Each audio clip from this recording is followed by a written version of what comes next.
Pushkin.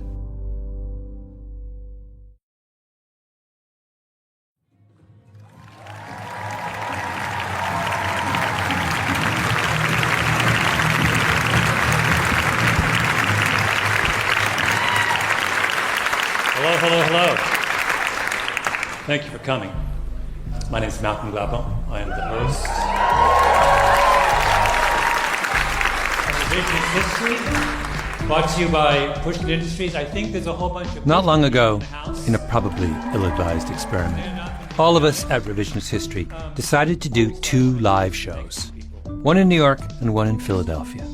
All kinds of people came to watch. A little treat for the diehards. And in the spirit of that experimentation, we thought we'd share a few excerpts from those shows with all of you, the real audience. And what you're hearing is me standing up in front of the crowd, confessing I have no idea what's about to happen. They tried to get me to rehearse, and I just didn't want to do it. So you're all kind of guinea pigs, for which I apologize. But I'm very excited. I broke out snazzy Adidas, old school Adidas, the seersucker, the whole thing. I rarely dress up, so this is a very, very big occasion for me. So what we're going to do is At the time, I was working on an episode of Revisionist History about a very well-known movie. Almost a perfect movie, except the writers had screwed up the ending. If you want to listen to that episode, it's called Starstruck. You can check it out in the feed. It goes in a million directions. Gone with the Wind, Star is Born, Samuel Goldwyn, car accidents, Atlanta. We hung out in graveyards and took a group road trip to Margaret Mitchell's archives at the University of Georgia. A very revisionist history mashup. But at the live show, I just wanted to zero in on the core question raised by the episode, which is, what makes an ending work? Because the truth is, most endings don't work, right? You sit in a movie theater, and at hour 3 of the blockbuster, you think, did no one at the studio give any thought about how to wrap this thing up? That's what I wanted to get at. Why are endings so hard? So in our New York show at the Town Hall, I invited the comedian Mike Birbiglia up to the stage to join me in the discussion. Brilliant comedian, a member of the famous Georgetown University comedy mafia, which we can talk about with Mike if we want. It's basically every indie comic worth their salt went to Georgetown. I don't know why. Something to do with frustrated Catholicism. Not sure. He's about to go on tour with his show Old Man in the Pool. The Old Man in the Pool. It's a brilliant title. So we're going to start with Mike. Mike, come on out. I hope you're back there.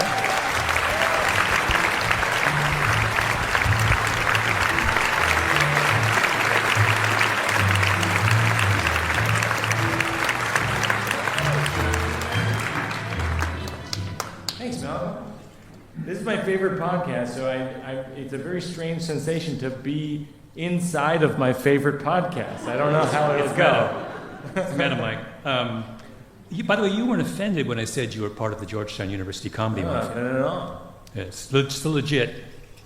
No, it's description. I mean, gosh, you see John Mulaney and Nick Kroll. Gaffigan, Nick Kroll, Jack Novak. Yeah, there's just a whole bunch of them. Britt Marling. There's just there's so many. And by the way, Bradley Cooper. It's kind of unbelievable. You remember that? I'll tell you a funny thing about when I intersected with Bradley Cooper. I never knew him except that we were in theater at Georgetown at the same time. I think maybe 1 year. He's a little older than me. And he was most famous on campus for being the most attractive person anyone had ever seen. I'm not even kidding. I'm literally, people would say, have you seen Bradley Cooper? I swear to God. Not in a play. Have you seen him? Yeah, that's got to be hard. Life can be really hard sometimes. Mike, okay, so, and the reason I wanted to talk to you with endings is because I feel like I've often felt that no one's more obsessed with endings than I am, and I'll tell you why. And I say this also to say that I think you might be as obsessed as I am. I am someone who, I will very often read a thriller and stop 5 pages before the end because I'm concerned that the author isn't going to pull it off. And I just don't want to be there for that. I was like, all right, it doesn't matter that I've spent 3 days getting to page 395. Yeah. I can. No, I'm similarly obsessed. But I go through 4 or 5 endings before I land on an ending. You don't start with the ending and work backwards. No. As a matter of fact, The Old Man in the Pool, I'm deliberating right now between 2 distinctly different endings. And describe the 2 options. Simply. Describe them emotionally. Is there a difference in the emotion? I can't give away what the ending is because it'll fundamentally. But you know what? I'm kidding. But you know what I'll do? I can tell you that I had 2 different endings for my last show, which was called The New One, and one of them is me and my wife and my daughter sort of laughing together on the couch together in our house. And earlier in the show, I talked about how the premise of the show is I never wanted to have a child. And the show is about, and it's all the reasons why I never want to have a child. And then it's about how we had a child and how I was right. And then the emotional turn of it is that I was wrong. But there were 2 different endings that we had along the way that were, and one of them is the one that it is, which is my wife and daughter and I are laughing together on the couch, and I don't say this, but I basically become all the cliches of parents who I find so annoying, which is like, I just want to see the world through baby's eyes, Wait, we have that. Yeah. Should we show the clip? Oh yeah, please. Yeah. Okay. Let's show this. Let's just show this clip. Una loves the couch. She goes, couch! Wug! Pillow! She's a genius.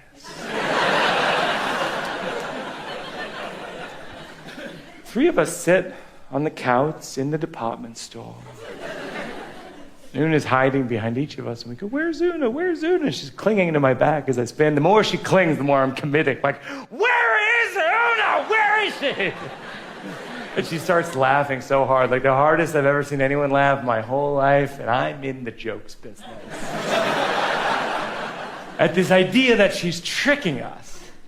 The people in power, the people who know everything. She's fooled us completely, at least this once. And look, I know she's going to grow up and find out that the earth is sinking in the ocean, and we might have to live in an almond milk jug in Pennsylvania. And people can be horrible, but as I'm staring at this monkey on a couch, I feel like she might be one of the people who changes that trajectory.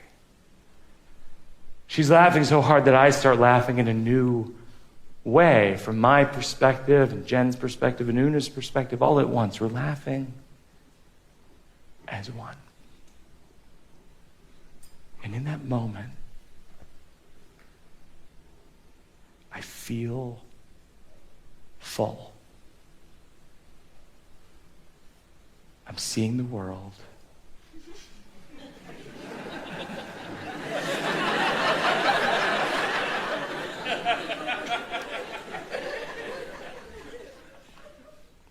Through baby's eyes.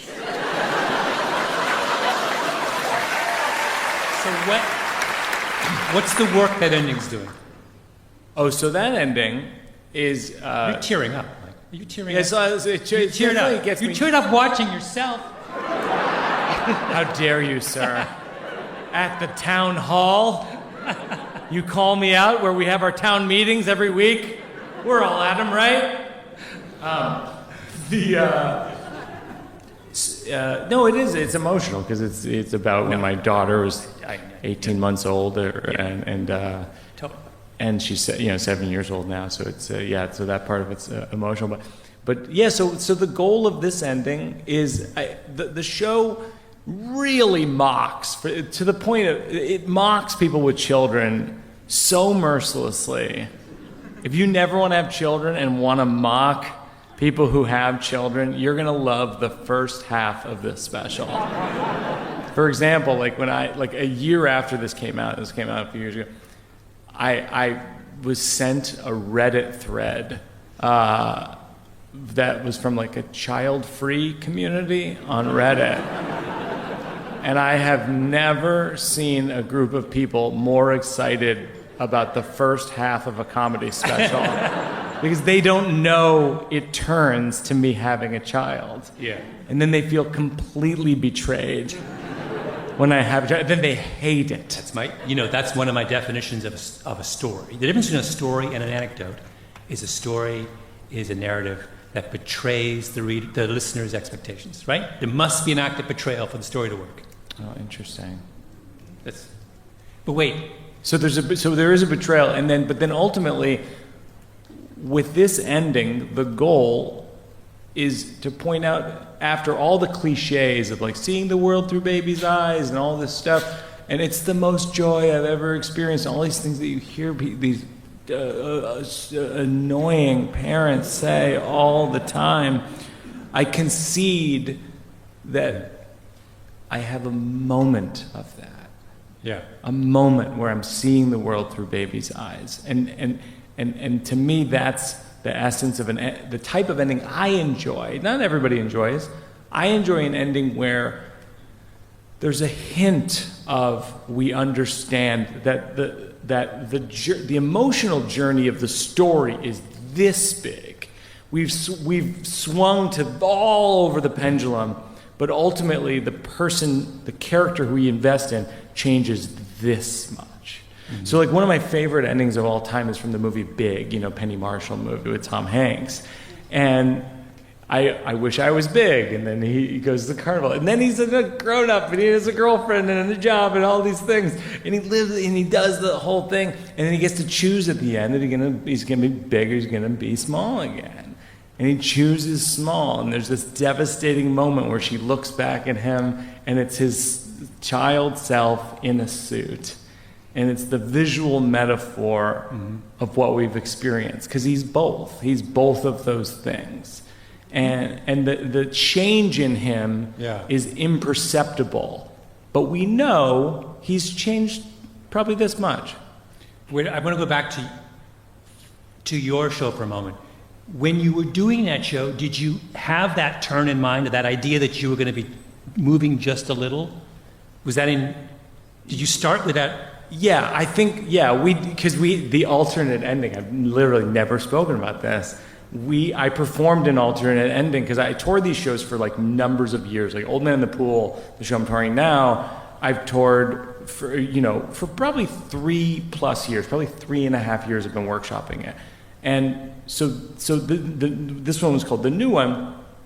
I had another ending where, this true story where my wife and daughter and I we go on a vacation together to the beach in California, and we're on the beach and we're having this beautiful moment on the beach, and Una's like, it's similar to this, it's like sand, like ocean, water, it's similar, it's like she's a genius. It's sort of the same joke, but then she picks up like a piece of plastic from the beach, and she's just it's garbage. And it evokes all of those feelings I have about like, we're just living in a dystopia, and why are we having children? This is insane, right? I could see why you didn't go with that end. Malcolm, how dare you? In the location of our weekly meetings. It was too sad. It's too sad. Yeah, it's too much movement. You want a little movement. Yes. You don't want to.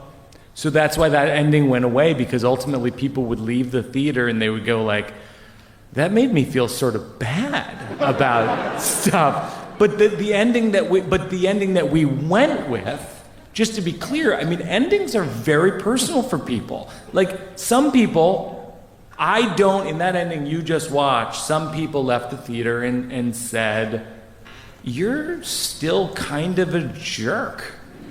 You know what I mean? Like I would get very personal responses where people are like, you're like an ungrateful dad. You're a bad dad, all this stuff. And I'm like, no, I'm being honest with my experience, and this is pretty close. Bye. This is exactly what we're talking about, which is that endings carry massive, disproportionate weight. You don't go to a show or a movie or read a book and decide after the first 10 pages that you love it. That's it. I mean, you might say that, but it's a contingent conclusion. You will rescind that opinion in a heartbeat if the last 5 pages or the last 5 minutes don't work. And what's weird about this, of course, is that it's the opposite of the way we evaluate human beings.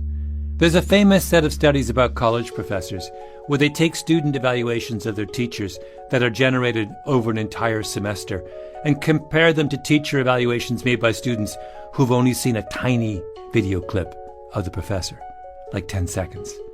What do you find? That the two sets of evaluations are the same. In other words, you're sitting in a class, you listen to your teacher for the shortest moment, and you decide, I like them, I don't like them, and you never revisit that conclusion. The ending doesn't matter. If you have 30 classes with your history professor, your experience in the final class, or the final 5 classes, or even the final 29.99 classes does not alter your impression about the teacher. Our evaluations of other people are front-loaded. That's why, correctly, our parents told us again and again about the value of making a good first impression. But our evaluation of stories is the opposite. It's backloaded. What happens in the last 5 minutes colors every conclusion we drew in the first 2 hours. Now, why is this? I have no idea. But I will guarantee you that every screenwriter and author and podcaster frets endlessly about how their stories begin. Rewrites the beginning a million times, but aren't nearly as fastidious about the ending. Which is nuts. We're all idiots. With the exception, of course, of Mike Birbiglia. When we come back, endings, part 2.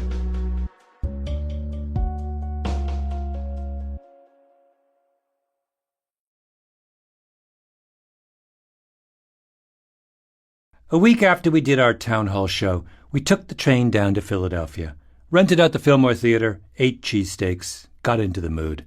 And for the opening of the Philly show, I decided to reflect back on some of revisionist history's most and least successful endings. What we're talking about tonight is endings, because I happen to be obsessed with endings. If I'm watching a movie and 3/4 of the way through, there's just too many balls in the air, I'm out. I'm not going to be party to that kind of destruction of the narrative form. I can go on forever about this, and we will actually this evening be going on forever about this. But the crucial distinction in my mind is the distinction between an anecdote and a story. An anecdote is a narrative that conforms with your expectations. So, the craziest thing happened to me last night. I found a $100 bill on the street. That is not a story, that is an anecdote. The first sentence, craziest thing happened, is the equal of the second sentence, a $100 bill on the street, right?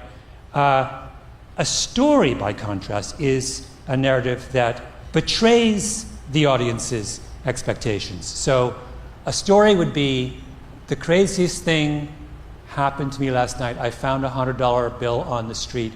I tried to give it to a homeless man, and he said, "I don't want your effing money." That's a story, right? It betrayed your expectation. That's not how you expected it to end. And the challenge of revisionist history is we always want to tell a story. We always want in some way to betray our audience's expectations. So I wanted to give you a couple of examples of how we approach that at Revisionist History. A couple seasons ago, we did an episode called Free Brian Williams, which some of you will remember. And you'll remember Brian Williams was the NBC anchor who was fired from his job because he went on Letterman one night and he told a story about being in a helicopter during the Gulf War, flying low over the desert, and he was fired upon by the enemy and he was terrified. And then it turns out he wasn't fired on. And so all kinds of people brought this up and called him a liar and a self-aggrandizing, and he was forced out of his job. And if you've listened to it, the whole episode is a defense of Brian Williams. It's this sort of argument about memory that says that our memory, particularly in high-stakes moments like that, is profoundly flawed. And all of us make mistakes of memory along the lines of Brian Williams. So he wasn't a self-aggrandizing liar. He was just a human being. And now, none of that, of course, betrays the expectations of the audience, right? The show's called Brian Williams. You know I'm going to defend Brian Williams. But here's how it ended. It's a clip of the very end of the show. It's a clip of Brian Williams apologizing for his mistake.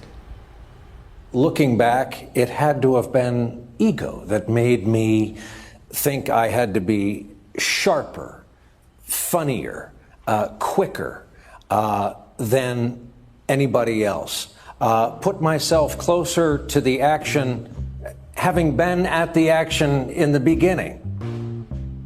Oh, please. Stop apologizing for a crime you didn't commit. Free Brian Williams. Now, do you see the betrayal there? You thought this was a defense of Brian Williams, but the last thing I do in the entire episode is attack Brian Williams for not defending himself. He's not a liar, but he's a coward. He didn't do anything wrong. Stand up for yourself, big man. Stop. All right, now, we don't always pull this off. There are times when the endings don't work. And a really good example of this is we did an episode last season called I Love You, Waymo, which was, Waymo is a division of Google that makes autonomous cars, the kind that drive themselves. And they have them in Phoenix. You can go to Phoenix and you can order a Waymo, and it just shows up. There's no driver, and you hop in. And so we went there, me and my producer Jacob, and we drove around these Waymos. And our whole point was that people worry about autonomous cars because they think that will make a mistake, and run over pedestrians. They think they're imperfect, but that's actually completely wrong. The problem with autonomous cars is that they're perfect. They don't make mistakes. I mean, they got 20 cameras and LiDAR and radar. They're so perfect that they allow everyone else to misbehave. So that if you're a jaywalk, you want to cross the street and you see a Waymo coming, you just jaywalk because you know it will stop, right? It's perfect. And if you're a kid and you're playing soccer in the middle of the street with your friends and a Waymo comes, you keep playing soccer. You don't move. And if you're a cyclist and you want to cycle to work down I-95, you cycle to work down I-95 because the Waymo will drive very patiently behind you. It's not ever... So it's been sold to us by Silicon Valley as this kind of epical technological breakthrough. It's not. It's a complete non-starter. You can't drive a Waymo through any urban area because people are just going to go nuts when they see the Waymo. So we thought the I Love You Waymo was sarcastic, right? So here's how it ends. Jacob and I, we order a Waymo to this parking lot of the Alamo Steakhouse in Tempe, Arizona. And it comes, and then we just start, forgive my language, fucking with the Waymo. And we throw beach balls at it, and it, like a $4 beach ball, and it just stops, because it's Waymo. It's like super polite, not gonna harm a hair on the head of the beach ball. And then I decide what I really want to do is I want to run next to the Waymo and then just constantly cut in front of the Waymo to see what the Waymo will do, right? So here, run the clip. Now he's taking off. Oh, he comes through a hall. Waymo is freaked out. He thinks he's going. He's got ahead of me. I gotta catch him. Waymo.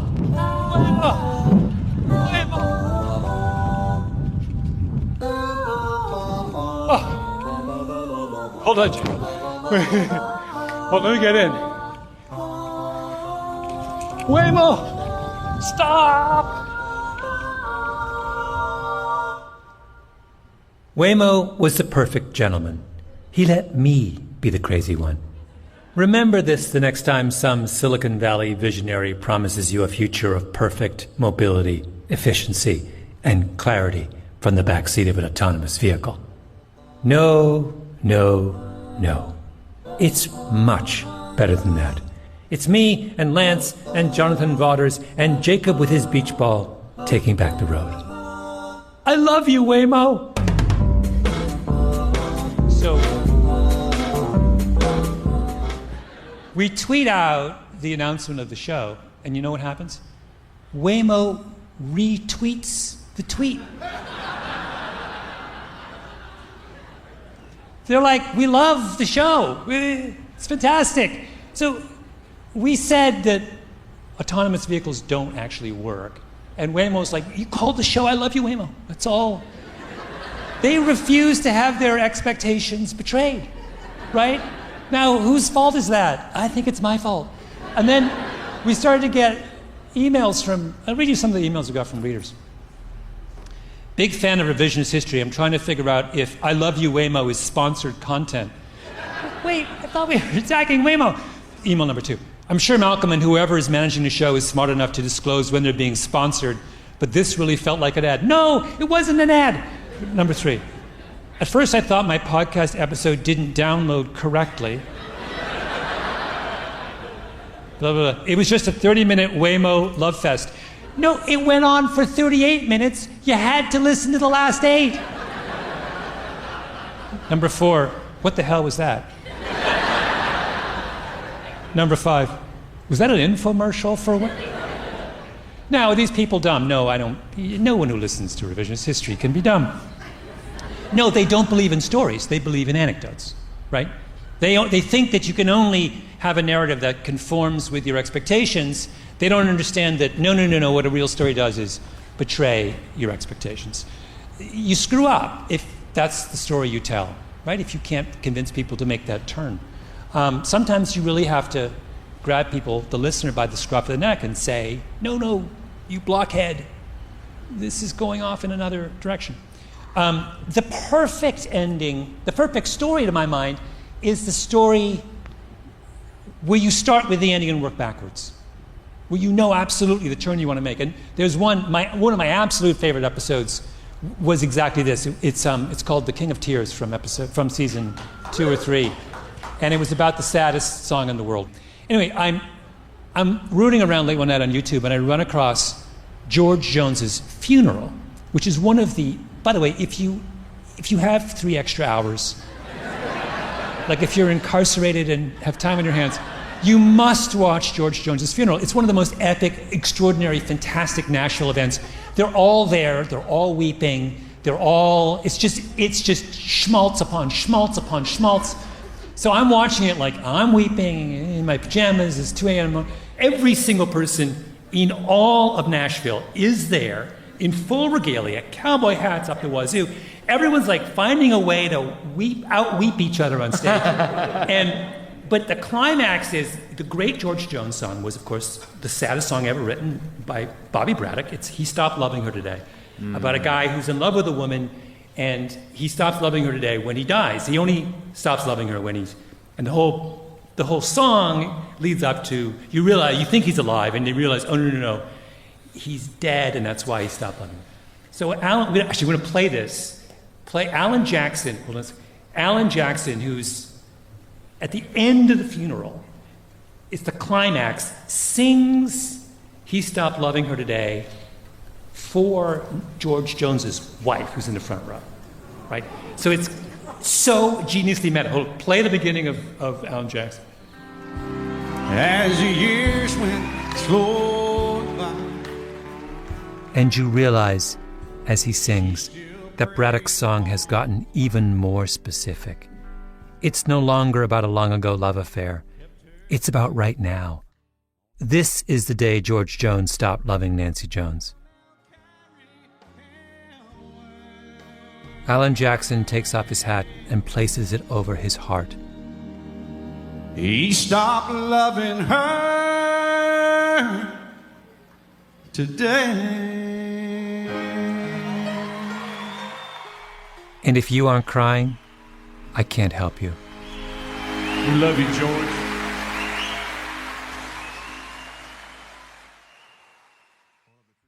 If only every story ended as well as that one.